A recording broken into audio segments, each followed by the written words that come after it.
Vinayak nursing academy के online platform में आप सभी लोगों का स्वागत, हार्दिक अभिनंदन। क्लास को कंटिन्यू करते हुए आज का जो अपना टॉपिक रहेगा वो रहेगा बच्चों वुंड से रिलेटेड, फंडामेंटल ऑफ नर्सिंग का टॉपिक वुंड यहाँ पे अपन डिस्कशन करेंगे।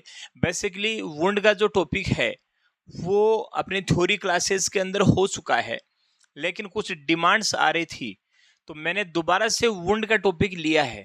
तो मैंने सोचा कि थ्योरी ना लेके क्वेश्चन बेस पे अपन वुंड को क्लियर करवाते जाएं, तो मैंने यहाँ पे जो क्वेश्चन बेस वुंड को क्लियर करवाने की कोशिश करूंगा। यहाँ पे जितने भी सारे क्वेश्चन हैं वो सारे किससे रिलेटेड हैं? आपके वुंड से रिलेटेड हैं। चलिएगा वन बाय वन अपन शुरुआत करते हैं। चलो, पहला क्वेश्चन वुंड से related, how to clean fresh wound. देखिएगा बेसिकली बहुत ही प्यारा क्वेश्चन है, हर बार एग्जाम में आया हुआ क्वेश्चन है। ध्यान दीजिएगा, how to clean fresh would.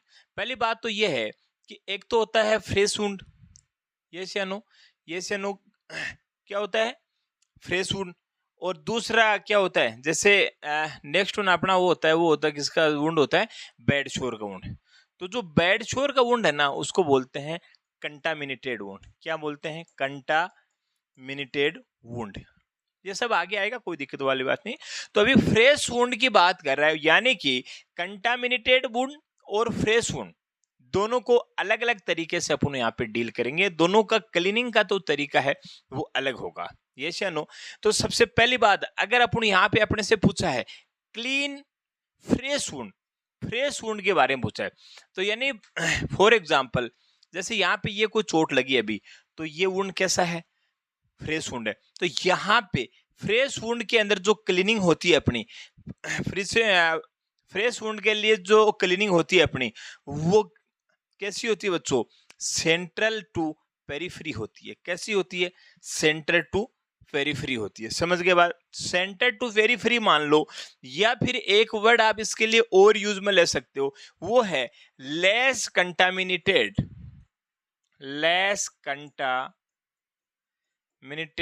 To most contaminated. Yes या no? Most contaminated, less contaminated to most contaminated. समझ गए बात? या फिर ये हो सकता है इसमें क्या, इनर टू आउटर। क्या बोलते हैं? Inner to outer. यानी कि ये सारी चीजें अपने आप में सही हैं, यस या नो। इनर टू आउटर बोलो या फिर सेंट्रल टू पेरिफेरी बोलो। आपको पता है कि इनर का मतलब अंदर, और अंदर वाले को अपन ने क्या माना है? सेंटर पॉइंट माना है। यानी जहां पे इंजुरी हुई है उसको अपन ने क्या माना है? सेंटर पॉइंट माना है। तो सेंटर से लेके पेरिफेरी की तरफ चलते हैं, यानी कि इनर से लेके आउटर की तरफ चलते हैं, यस या नो। इस तरीके से इनर से लेके आउटर की तरफ चलते हैं ये। तो भले ही आप इनर टू आउटर बोले, सेंट्रल टू पेरिफेरी बोले, या less contaminated to most contaminated बोले। समझ में आई बात? देखिएगा ये आपका राइट आंसर है बी, और वो क्या है आपका? क्लीन सेंटर टू पेरिफेरी, यानी कि अंदर से बाहर की तरफ। अब सीधी सी बात, नो बकवास, साफ साफ समझ लीजिएगा, अपने सीधी भाषा में अपने को क्वेश्चन का वहां पे आंसर करना चाहिए। अपन किसी भी लैंग्वेज में सीखे, कम गंदगी से ज्यादा गंदगी की तरफ चलना है, ये होता है less contaminated to most contaminated. आप लोग स्टूडेंट लाइफ में रूम लेके रहते हैं, कहीं बहुत सारा कचरा फैला हुआ है, आप मार्केट से मूंगफली लेके आए, यस या नो। बादाम तो एम्स में जाने के बाद लेंगे अपन, अभी तो मूंगफली ठीक है अपने लिए। तो मूंगफली देखिए, एग्जाम्पल भी अपन अपने औकात के अनुसार ही लेते हैं। समझ में आई बात? मम्मी पापा आपके लिए अखरोट ला के देते हैं, उस पर नहीं जाने का, अपने को खुद पे भरोसा करना है। तो खुद अपन है वो अभी मूंगफली ला सकते हैं, यस या नो। तो मतलब अगर आपने मूंगफली लाई और वहां पे छिलके खूब सारी दूर में फैला दिए, अब आप उस रूम की सफाई करेंगे तो जहां मूंगफली वाला कचरा है उसको पूरे रूम में लेके थोड़ी घूमेंगे, नहीं। जिधर थोड़ा थोड़ा कचरा पड़ा है उसको लाके उस मूंगफली के पास, यानी कि जिधर कम कचरा था बच्चों आपका, उससे ज्यादा कचरे की तरफ लेके आना है। यानी कि फ्रेश वुंड में जहां पे चोट लगती है वहां पे कंटामिनेटेड नहीं होता है वो, यानी कि वहां पे गंदगी इतनी ज्यादा नहीं होती जितनी स्किन के बाहर की साइड में होती है। इसलिए कम गंदे से ज्यादा गंदे की तरफ चलना, कम गंदे से ज्यादा की तरफ चलना वुंड को क्लीन करने का यही मतलब है, चाहे फ्रेश वुंड है और चाहे कंटामिनेटेड वुंड है। जैसे फॉर एग्जांपल कंटामिनेटेड वुंड का मतलब होता है कि वुंड ज्यादा कंटामिनेटेड है, तब उसके अंदर उल्टा हो जाएगा, उसके अंदर क्या हो जाएगा, पेरिफेरी टू सेंटर हो जाएगा, क्योंकि उसका मतलब यह होगा कि कंटामिनेशन है वो वुंड का ज्यादा है, पेरिफेरी का जो कंटामिनेशन है वो कम है। तो कम कंटामिनेशन से ज्यादा कंटामिनेशन की तरफ अपने को चलना है। पेरिफेरी इतनी गंदी नहीं है जितना वुंड गंदा है, तो उसमें पेरिफेरल टू सेंट्रल चला जाएगा, किसके अंदर, कंटामिनेटेड वुंड के अंदर।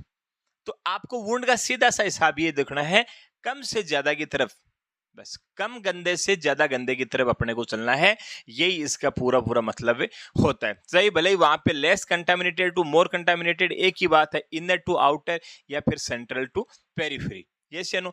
अब बात करते हैं, जब सेंट्रल टू पेरिफेरी की बात आ जाती है तो यहां से एक क्वेश्चन और याद कीजिएगा आप, एक क्वेश्चन और याद कीजिएगा प्यारे बच्चों, वो क्वेश्चन है ब्रेस्ट सेल्फ एग्जामिनेशन। अगर ब्रेस्ट सेल्फ एग्जामिनेशन आप सभी लोग जानते हैं, अगर फीमेल है ब्रेस्ट सेल्फ एग्जामिनेशन कर रही है तो उसके अंदर भी सेंटर टू पेरिफेरी होगा। क्या होगा, सेंटर टू पेरिफेरी होगा बच्चों।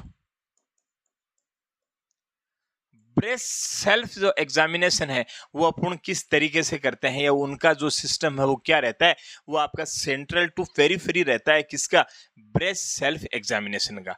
यस या नो। बेड शोर का वुंड था, बेड शोर का अगर वुंड है, देखिए क्वेश्चन इस तरीके से आता है, या तो वहां पे लिख दिया उसने बेड शोर का वुंड है, तो आपको खुद को पता चल गया कि बेड शोर wound is the contaminated wound, या फिर उसने ऐसे भी लिख सकता है, क्या लिख सकता है प्यारे बच्चों, क्रोनिक वुंड। ये नो, क्रोनिक वुंड का मतलब भी वही हो गया, लंबे समय तक अगर कोई वुंड चल रहा है तो इसका मतलब क्या है, वो कंटामिनेटेड वुंड है। तो मतलब एग्जामिनर आपकी तरफ से लैंग्वेज को चेंज कर दो, आपको कोई फर्क नहीं पड़ना चाहिए। हर लैंग्वेज में यहाँ पे सिखा रहा हूं आपको, भले कंटामिनेटेड लिख दे, क्रोनिक लिख दे, बेड सोर लिख दे, अगला कुछ भी चेंज करे, आपका दिमाग सीधा सा इतना ही, कम से ज्यादा की तरफ चलना है अपने को। यस या नो। तो अगर बेड शोर का वुंड है या फिर कंटामिनेटेड वुंड है तो आपको पता है कि पेरिफेरी टू सेंटर चलना है। कैसे चलना है, पेरिफेरी टू सेंटर, क्योंकि पेरिफेरी है वो कम गंदा है और वुंड का नाम ही क्या है, कंटामिनेटेड, यानी वुंड खुद अंदर से ज्यादा गंदा है, इसलिए बाहर थोड़ा कचरा है तो थोड़े कचरे को ज्यादा कचरे की तरफ लेके आना है। ये रूल होता है वुंड को क्लीन करने का। दोनों तरीके से मैंने आपको बता दिया है। फ्रेश वुंड के बारे में अपन ने डिस्कशन कर लिया है, कंटामिनेटेड वुंड के बारे में अपन ने डिस्कशन कर लिया है। अब आपको कहीं से भी दोबारा पढ़ने की जरूरत मुझे नहीं लगता कि होनी चाहिए। अपन इसी एक क्वेश्चन में अपना 10 मिनट का समय दे चुके हैं, मैं आपको पूरा पूरा उसमें समझाने का प्रयास कर चुका हूँ। यही विनायक नर्सिंग एकेडमी की हमेशा से हैबिट रही है कि बच्चे को इस तरीके से पढ़ा दो आप कि एग्जामिनर चाहे जितनी मर्जी वो आपको घुमा पाए, लेकिन एग्जामिनर खुद घूम जाएगा, लेकिन विनय के स्टूडेंट हैं वो कभी भी नहीं घूमेंगे।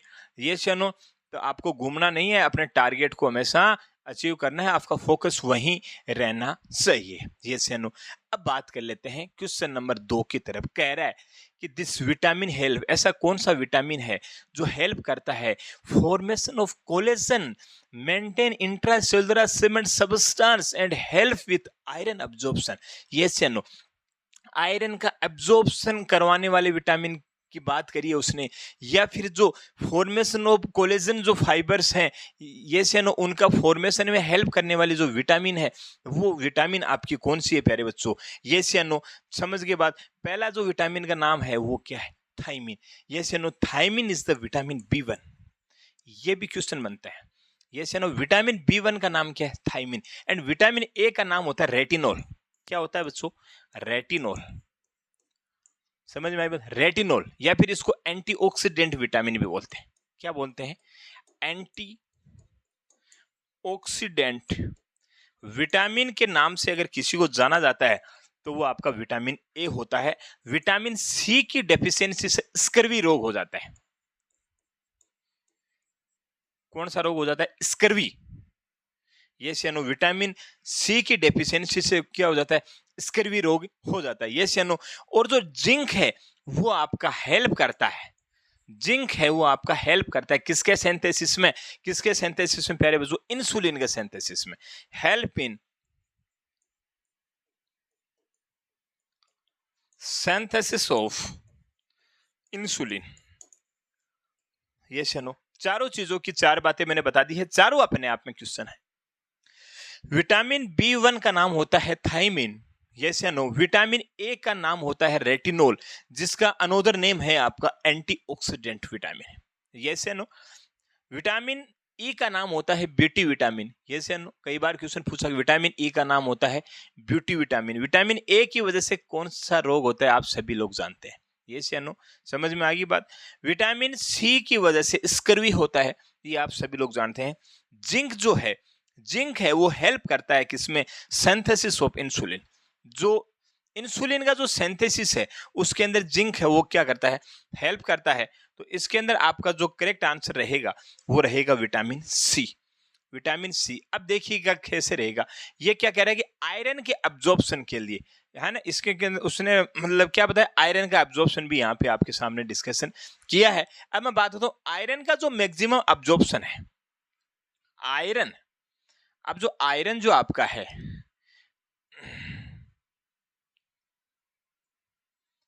जो आपका आयरन है प्यारे बच्चों, आयरन का जो मैक्सिमम, आयरन का जो मैक्सिमम अब्जॉर्प्शन है वो एम्प्टी स्टोमक होता है। कैसे होता है? एम्प्टी स्टोमक, यानी जब स्टोमक क्या होता है? खाली होता है। और जहां पे एम्प्टी स्टोमक होता है, ये से नो, और वहां पे देखा गया कि विटामिन सी है, विटामिन सी क्या होता है? प्रेजेंट होता है। विटामिन सी क्या होता है? प्रेजेंट होता है। ये से नो, ये पूछ रहा है कि आयरन के अब्जॉर्प्शन में कौन हेल्प करता है? मैं यहाँ बोल रहा हूँ कि आयरन का जो मैक्सिमम अब्जॉर्प्शन है वो अब्जॉर्प्शन होता है वो एम्प्टी स्टोमक होता है, और वहां पे देखा गया कि विटामिन सी क्या होती है? प्रेजेंट होती है।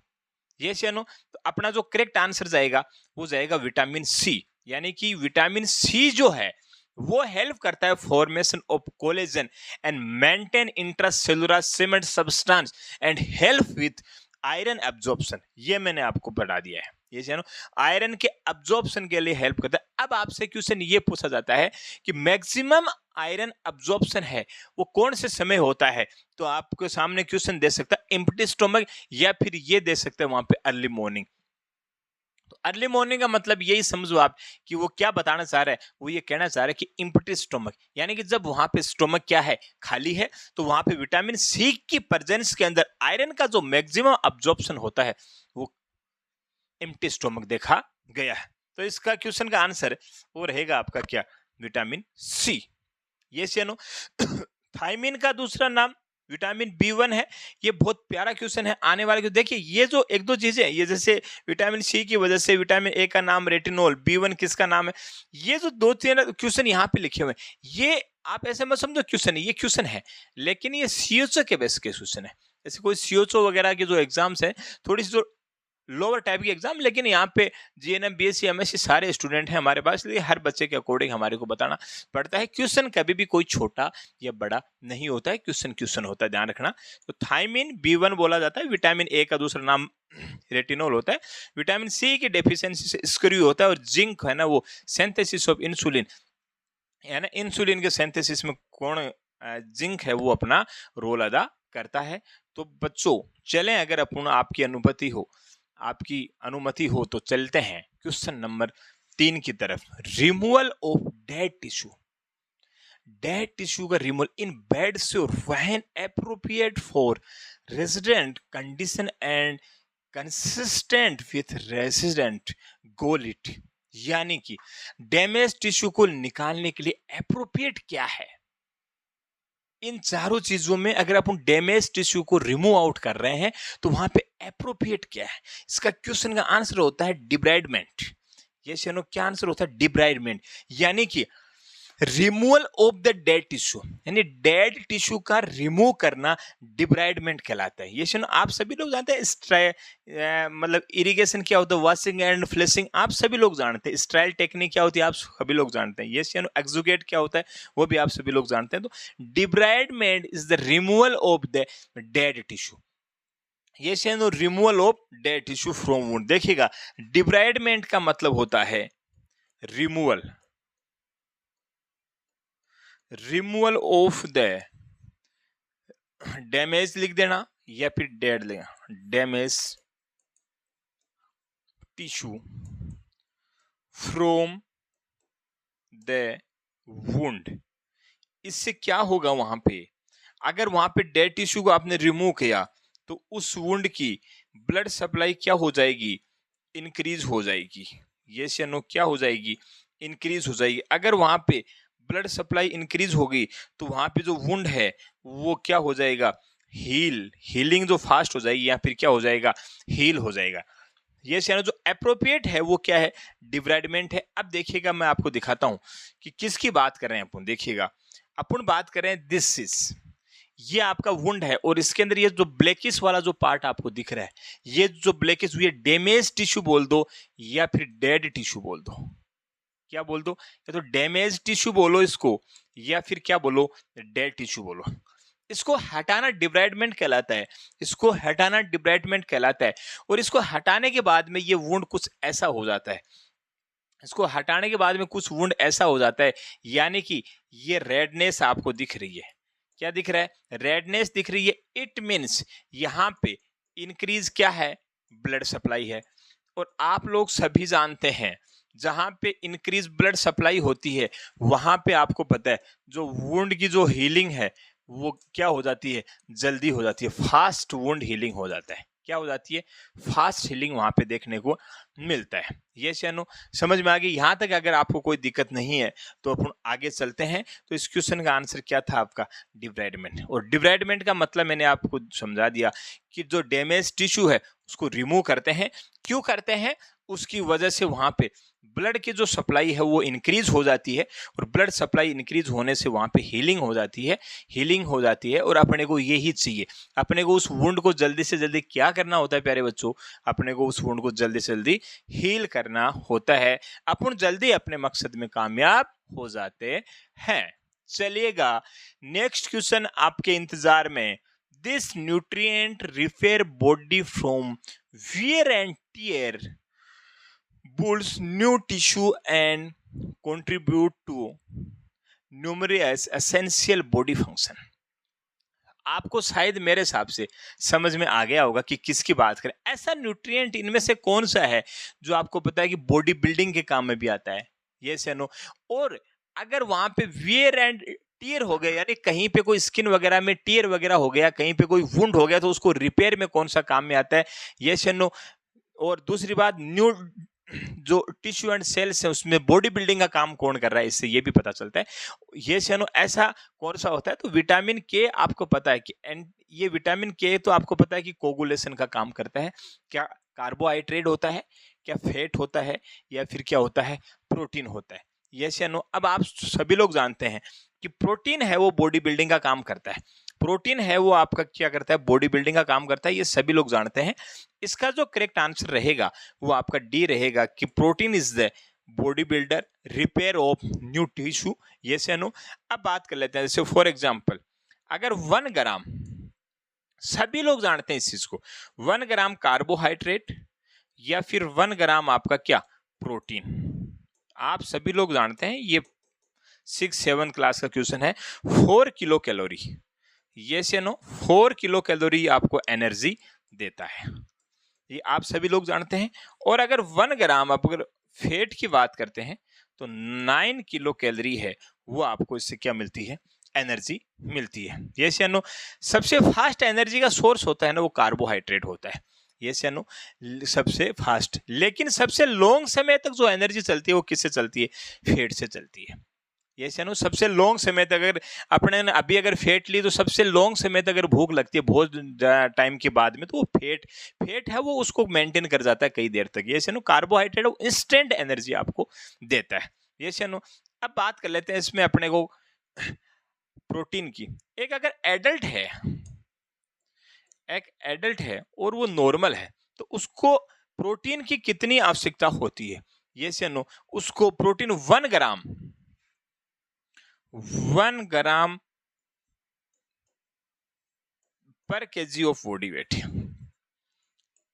1 ग्राम पर केजी ऑफ बॉडी वेट, यानी कि किसी एडल्ट का वेट है वो 60 केजी है तो उसको 60 ग्राम प्रोटीन की डेली की क्या होती है, रिक्वायरमेंट होती है। ये से एडल्ट को 1 ग्राम पर केजी ऑफ बॉडी वेट। अगर अपन यहाँ पे बात कर लेते हैं कि अगर कोई लेडीज प्रेग्नेंट है या फिर अपन प्रेगनेंसी की बात करते हैं, प्लस 15 ग्राम, यानी उसके वेट के अकॉर्डिंग जितना हो रहा है 1 ग्राम पर केजी ऑफ बॉडी वेट के अनुसार वो तो है ही है, उसके अंदर प्लस का निशान लगाया मैंने, यानी कि यहाँ पे ऐड करना है कितना, 15 ग्राम। अगर अपन 15 ग्राम उसके अंदर ऐड कर देते हैं तो इतना प्रेग्नेंट लेडी को जरूरत होती है। और अगर वही लेडी अगर लैक्टेशन करवाती है या फिर वो क्या है, लैक्टेटिंग मदर है,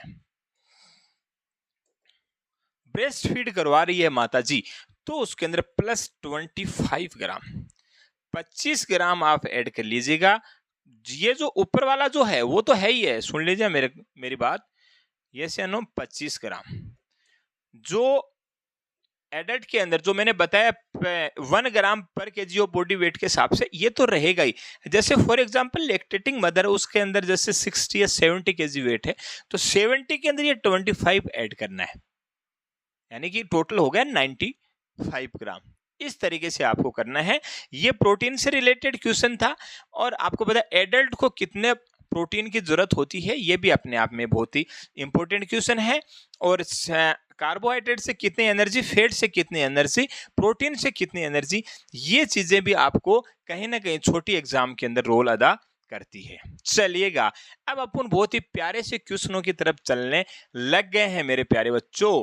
ये जो तस्वीर है वो वुंड की, आपको यहाँ पे ब्लूस दिख रहा होगा, ब्रूस जिसको बोलते हैं, ये से नो ब्रूस डिस्क्रेशन या फिर ब्लू, ये से BRUIS, ब्रूस जैसा आपको दिख रहा है, ये से नो ब्रूस जैसा दिख रहा है। ये क्या है, क्या ये अब्रेशन है, क्या ये लेसिनरेशन है, क्या ये फ्रेश वुंड है या फिर कंट्यूजन है? This is the contusion, this is the contusion. ये शानो इस मतलब इट इज द ब्रूस, क्या है ये, it is the Bruce,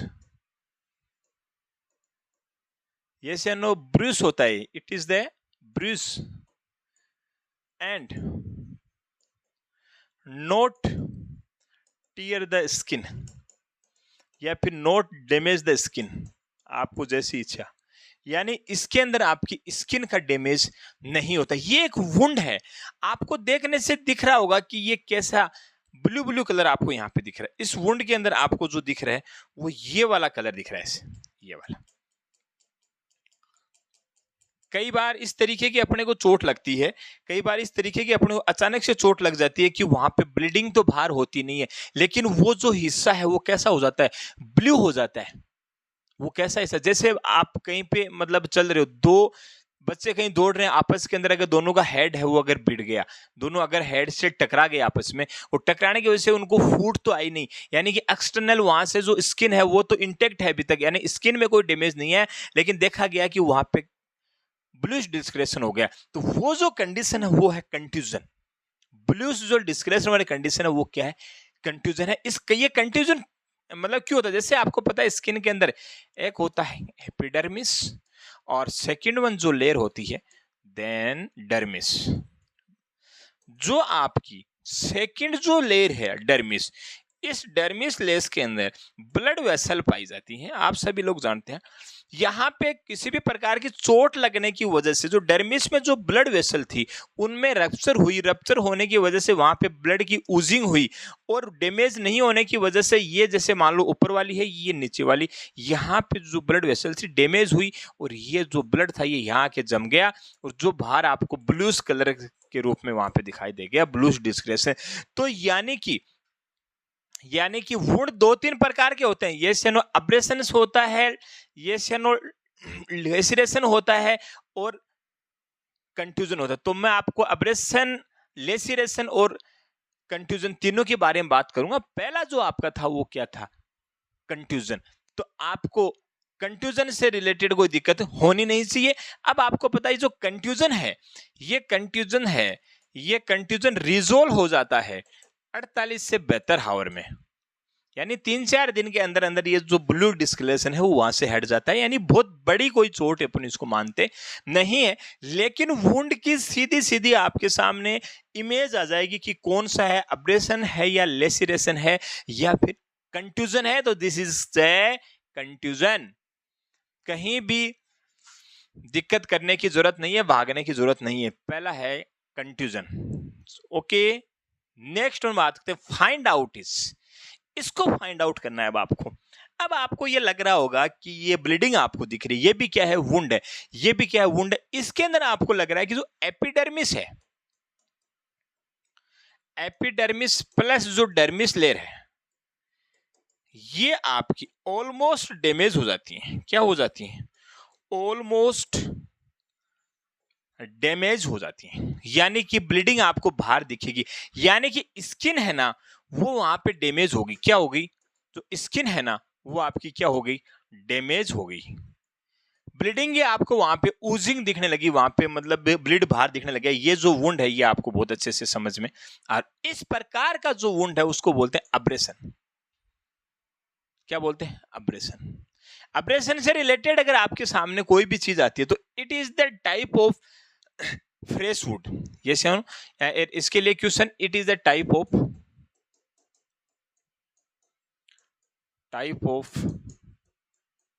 fresh wound. ये किसका टाइप है, फ्रेश वुंड का टाइप है। Yes no, it is a type of fresh wound. समझ में आ गई बात। इसके अंदर क्या होता है, एपिडर्मिस एंड जो डर्मिस जो होती है, जैसे आपको मैंने बताया कि डर्मिस के अंदर ब्लड सप्लाई पाई जाती है।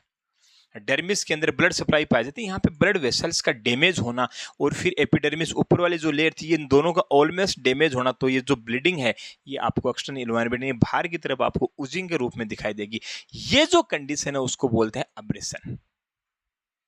समझ में आ गया। पहला आपने कंट्यूजन जाना होगा, कंट्यूजन की स्थिति आपने देखी होगी और अब्रेशन की स्थिति आपने देखी होगी। दोनों के अंदर क्या डिफरेंस है वो आपको इमेज देखिए बच्चों। बहुत ही प्यारा टॉपिक चल रहा है। अभी जो क्वेश्चन हो रहे हैं वो बहुत ही इंपॉर्टेंट क्वेश्चन हो रहे हैं, वो बहुत ही क्या हो रहे हैं, इंपॉर्टेंट क्वेश्चन हो रहे हैं। तो वुंड के दो टाइप मैं आपको इमेज के रूप में दिखा चुका हूं। तो यहां तक आपको देखिए, मैं ये जो क्वेश्चन सेशन जो प्रणाली चल रही है ये इतनी स्लो क्यों चल रही है, वरना और क्वेश्चन सेशन तो नहीं चल रहे थे। अरे मैं यहाँ पे एक तरीके से थ्योरी क्लास को रिवाइज करवा रहा हूँ प्यारे बच्चों। यहाँ पे वो जो थ्योरी मुझे दोबारा नहीं पढ़ानी पड़े, उसको मैंने सोचा है कि उसको क्वेश्चनों के रूप में उस थ्योरी को मैं लेके चल रहा हूँ। इसलिए मैं आपको एक तरीके से देखा जाए तो थ्योरी क्लास के रूप में हो रही है। तो आपने कंट्यूजन देख लिया, अब्रेशन देख लिया, और तीसरा वुंड का टाइप है वो नेक्स्ट वन अपन बात करते हैं। यस या नो, चलिएगा। थर्ड वन जो आता है आपका, थर्ड वन आता है वो आता है लेसिरेशन। क्या होता है लेसिरेशन, अब देख लिया आपने। लेसिरेशन आप देख चुके होंगे। लेसिरेशन के अंदर स्किन की क्या हो जाती है, टीयरिंग हो जाती है, स्किन कट फट जाती है। यानी एक तरीके से उनसे ज्यादा जो डेंजरियस सिचुएशन है वो क्या होता है, इसको बोलते हैं लेसिरेशन। ये लेसिरेशन, यानी वुंड के जो 3 प्रकार बताए थे मैंने आपको, उसमें जो थर्ड वन है वो है laceration resulting from tearing of tissue. जो टियर हो जाते हैं, टिश्यू डैमेज हो जाता है, स्किन सेल वो क्या हो जाते हैं, कट फट जाते हैं, टियर हो जाते हैं वहां से।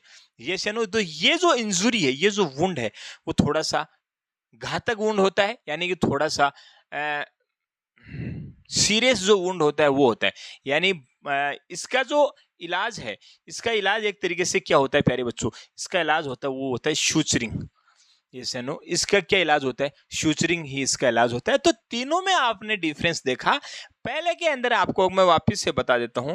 पहला जो आपका कंट्यूजन का था, कंट्यूजन के अंदर आपको ब्लू स्किन दिख रही थी। दूसरा आपका जो अब्रेशन था, वो अब्रेशन के अंदर आपको पता है जो एपिडर्मिस और जो डर्मिस है वो क्या थी, डैमेज थी, और वहां पे आपको ब्लड शो हो रहा था। तीसरा जो है वो आपका है लेसिरेशन। लेसिरेशन के अंदर आपको पता है कि स्किन की क्या है, टियरिंग है। वहां पे स्किन की इतनी मतलब टियरिंग, तो कहीं से भी स्किन की 2-3 जगह से टियरिंग होना, इस तरीके से कट फटा हुआ वुंड दिखे आपको।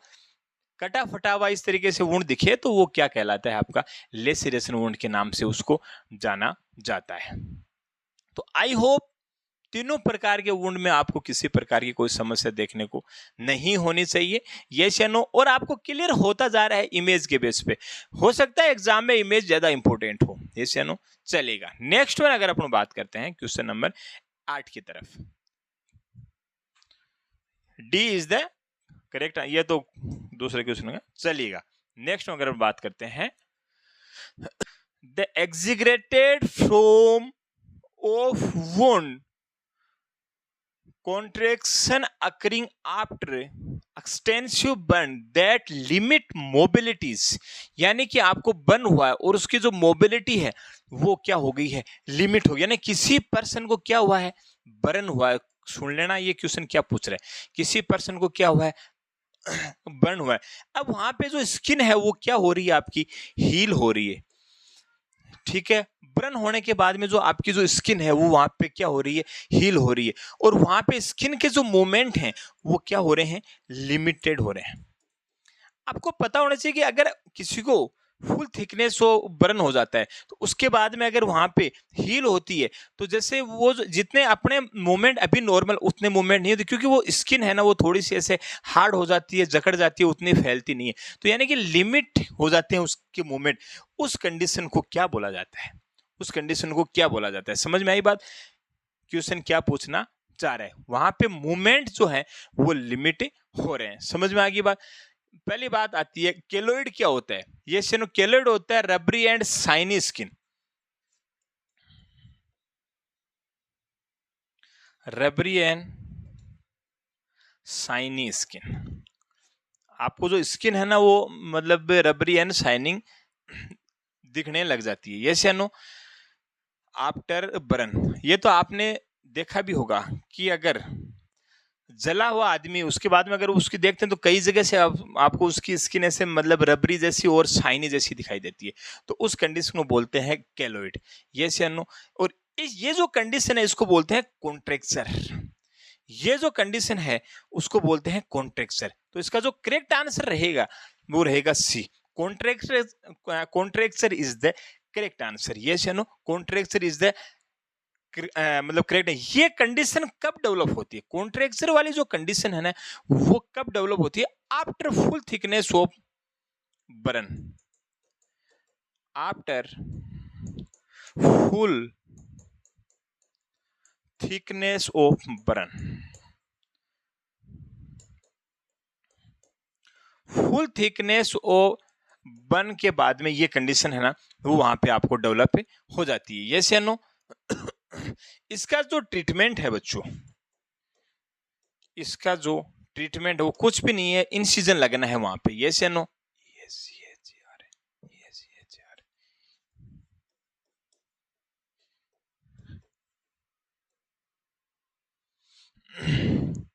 एस्क्रेटोमी, यस या नो, क्या होता है इसका जो ट्रीटमेंट वो सर्जिकल ट्रीटमेंट है, एस्क्रेटोमी, यस या नो। जो आपका जो एस्क्रेटोमी है, जो आपका जो एस्क्रेटोमी है इसके अंदर इंसिजन लगता है, क्या लगता है, इंसिजन, यस या नो। जो आपकी जो एस्क्रेटोमी है इसके अंदर आपका क्या लगता है, इंसिजन लगता है। जैसे फॉर एग्जांपल मेरे इस हाथ का फुल थिकनेस ऑफ बर्न हुआ है, जैसे फॉर एग्जांपल मेरे इस हाथ का फुल थिकनेस ऑफ बर्न हुआ है, और यहाँ पे मेरे जो मूवमेंट पहले की तरह नॉर्मल नहीं है, यहाँ पे थोड़ी सी लिमिटेशन, मेरी जो अंगुलियां वो ऐसी रह गई मान लो।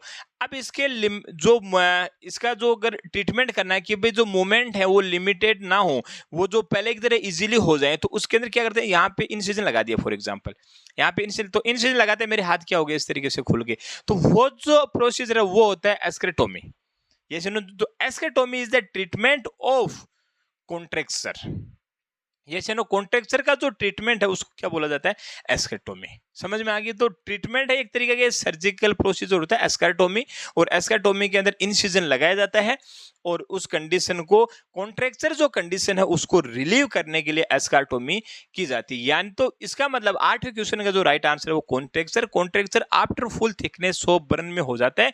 उसके अंदर जो लिमिट हो जाती है क्या, मोबिलिटी, उस पार्ट की जो मोबिलिटी है वो लिमिट हो जाती है, उसको सही करने के लिए सर्जिकली करेक्शन करना पड़ता है, और उसका जो ट्रीटमेंट है वो है एस्क्रेटोमी। ये सन तो वहां पे क्या लगाया जाता है, इंसिजन वहां पे लगाया जाता है। चलिएगा नेक्स्ट में अगर अपन बात कर लेते हैं प्यारे बच्चों, बहुत बहुत बहुत प्यारा क्वेश्चन। फाइंड आउट, दो कंडीशन देखने को मिलती है आपको, एक तो देखने को मिलता है एविसरेशन और एक देखने को मिलता है डिसेंस। ये समझो डिसेंस और एविसरेशन, मैं आपको पहले ही बता चुका हूं। जो एविसरेशन जो कंडीशन है वो है protrusion of internal organ through the incision, incision के द्वारा इंटरनल ऑर्गन का थ्रू आउट होना, बाहर निकलना, एविसरेशन कहलाता है। दूसरा होता है वो होता है डिसेंस। ये जानो डिसेंस के अंदर क्या होता है, separate the wound and is the suture line. ये जानो जैसे फॉर एग्जांपल ये जो कंडीशन हुई है, जो पहले वाली जो एविसरेशन वाली जो कंडीशन हुई है प्यारे बच्चों, जो एविसरेशन जो कंडीशन हुई, जैसे फॉर एग्जांपल ये कोई इंसिजन था, ये कोई एब्डोमेन कैविटी कोई सर्जरी हुई है और ये यहाँ पे क्या था, इंसिजन था, और उसके बाद में ये क्या हो गई, suturing. This is the normal condition. Then क्या होता है कि एक तरीके से देखा जाए तो यहाँ पे ये जो सुचरिंग हो रही थी, ये यहाँ पे इसके बाद में क्या हो गई, खुल गई, वहां पे ये सुचरिंग खुल गई तो यहाँ से ये एक तरीके से थोड़ा सा भाग गई, ओपन सा हो गया। और देन जो तीसरी कंडीशन है वो ये हो गई, ये जो इंटरनल ऑर्गन है ये आपको बाहर की तरफ दिखने लगे, तो ये जो कंडीशन है वो कहलाती है एविसरेशन। लेकिन डिसेंस क्या है, सेपरेशन ऑफ वुंड एंड, ये जो वुंड एंड है इसका सेपरेट होना, यानी कि ये जो कंडीशन है वुंड एंड के जो दोनों एंड है उनका जो सेपरेशन होना क्या कहलाता है, डिसेंस कहलाता है। मैं बता रहा हूं इतना जो पढ़ाया उसमें से बहुत प्यारा क्वेश्चन है। ये क्यों हो जाता है, एब्डोमेन कैविटी का प्रेशर इंक्रीज होने की वजह से हो जाता है। ये सर्जरी के कम से कम 8-10 दिन 15-20 दिन बाद की होने वाली कंडीशन है।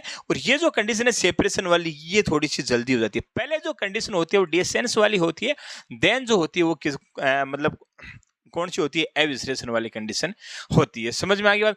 अब इस चीज को, ये चीज नहीं हो, इसके लिए नर्सिंग होने के नाते आपको कौन सी पोजीशन देनी चाहिए, आपको कौन सी पोजीशन देनी चाहिए, तो आपको देनी चाहिए बच्चों, आपको देनी चाहिए लो फाउलर पोजीशन।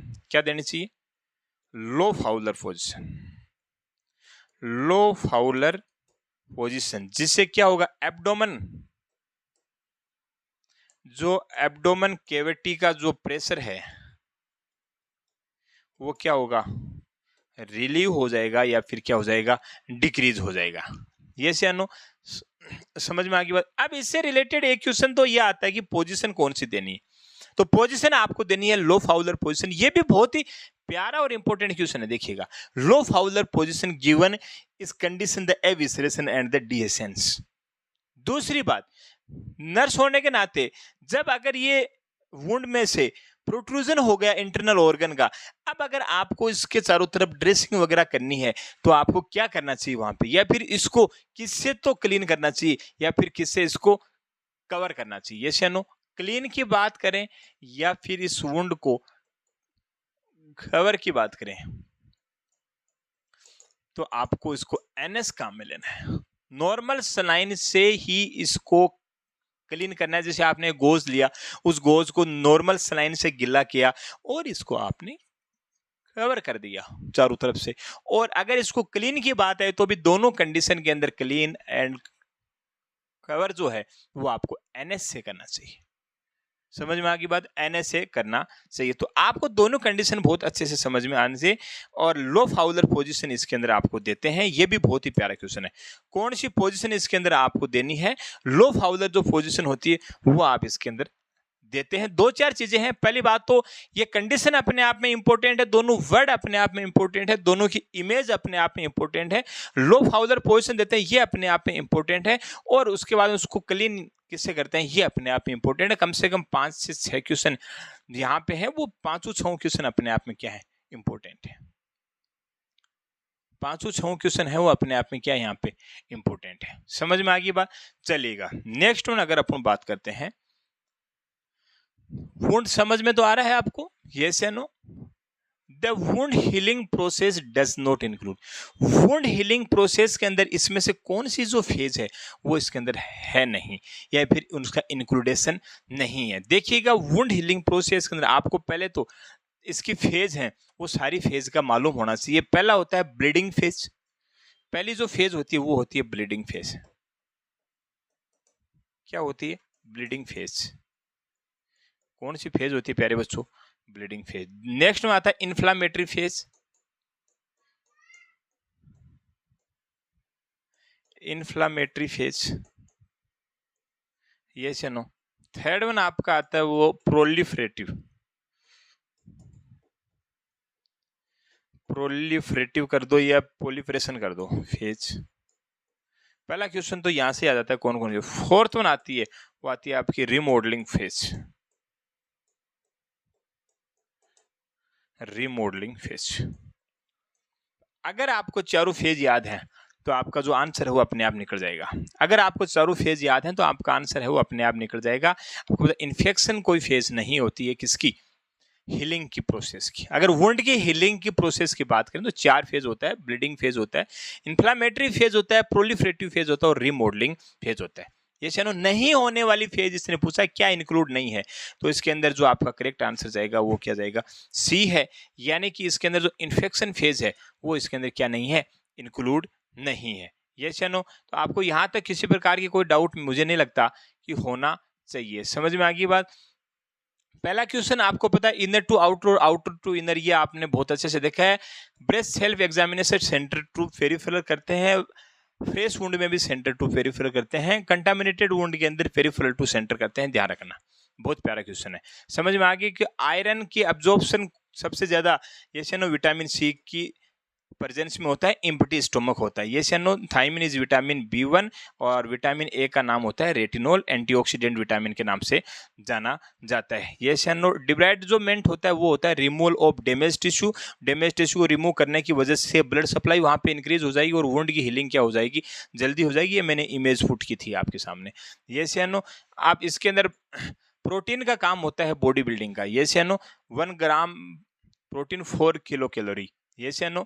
और इसके अंदर आपको पता होना चाहिए कि प्रोटीन है वो बहुत इंपॉर्टेंट रोल अदा करता है बॉडी बिल्डिंग के अंदर। ये जो चीजें थी वो बहुत इंपॉर्टेंट। कंट्यूजन, जिस कंडीशन कंट्यूजन, किसी प्रकार की स्किन का वहां पे डैमेज नहीं होना, किसी प्रकार की स्किन का वहां पे क्या नहीं होना? डैमेज नहीं हो। देन क्या है इसके अंदर? एपिडर्मिस है, जो डर्मिस है वो डैमेज हो जाती है और इस कंडीशन को एब्रेशन कहला है। और तीसरा जो होता है लेसिनेशन, इसके अंदर आपको पता है कि वो टीयर हो जाती है स्किन वहां पे, जैसे नो टीयर वाली कंडीशन वहां पे देखने को मिलती है। नेक्स्ट अगर वो बात करते हैं कॉन्ट्रेक्चर बोलते हैं इसको, किसको?